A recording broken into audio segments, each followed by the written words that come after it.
परम पूज्य गुरुदेव एवं परम वंदनीय माता जी के चरणों में कोटि कोटि नमन। सभी को मेरा प्रणाम।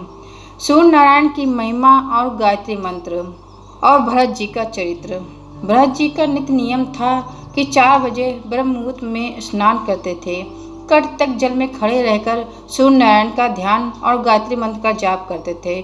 सूर्य नारायण की महिमा से, गायत्री की कृपा से बुद्धि उज्जवल होती है, अतः उनकी हमें उपासना करनी चाहिए। सूर्य नारायण के उपकार के कारण हम उनके ऋणी हैं।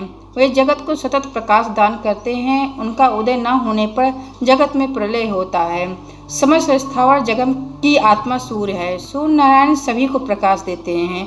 सूर्य परमात्मा का साकार स्वरूप है। सूर्योदय के पूर्व ही स्नान आदि करके सूर्य नारायण को अर्घदान और गायत्री मंत्र जपना चाहिए।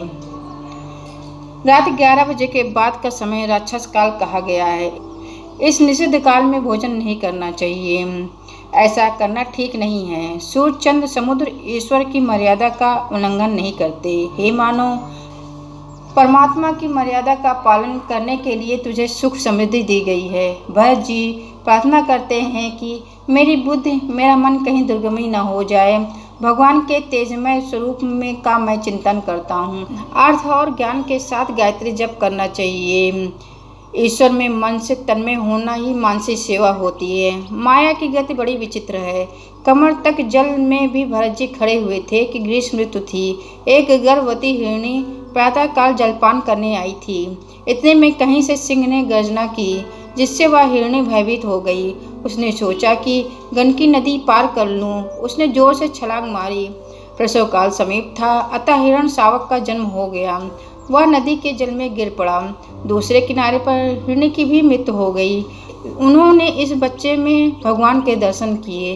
वे सोचने लगे कि इसकी माता की तो मृत्यु हो गई, सो जगत में इसका अब कोई नहीं रहा। अब उसका लालन पालन, रक्षा आदि कौन करेगा। वे दयावश होकर उस बच्चे को अपने आश्रम में ले गए।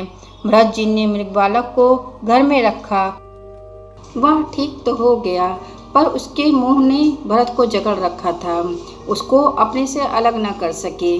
संसार को छोड़कर कहाँ जाओगे? जहाँ जाओगे वहीं संसार उपस्थित हो जाएगा। इसी कारण महापुरुषों ने कहा है कि संसार को अपने में मत रमाओ, अपने को संसार में रमा कर देखो। जय गुरुदेव, जय वंदनी माता जी, जय माँ गायत्री।